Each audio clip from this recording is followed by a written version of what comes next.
আজকে তো 250 কোটি মুসলমান, 60টা মুসলিম দেশ।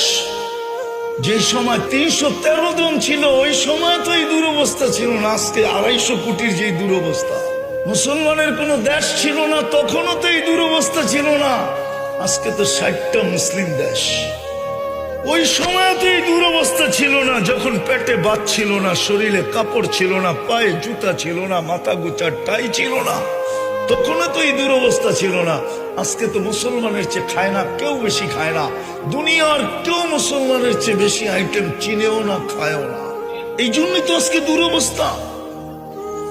নাইলে আমার যুগ বিয়োগে তো মিলে না, আপনাদের মিলে কিনা জানি না। আমি 14 বছর আগে ফিলিস্তিন দেখছি, 14 বছর আগে। এই 2 চোখে দেখছি, এই 2 চোখে, এই 2 পায়ে আমি চষা বেড়াইছি।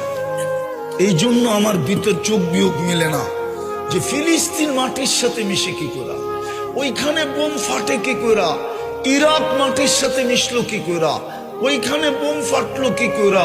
ফিলিস্তিনে তো ইব্রাহিম খলিল ঘুমাইতেছে ওয়াদিয়ে খালিলে, আরেকদিকে যদি তাকাই তো মুসা আলাইহিস সালাম ঘুমাইতেছে কাসিবে আকমারে। মধ্যখানে তো দেখি 70 জন নবীর কবর চিহ্নিত।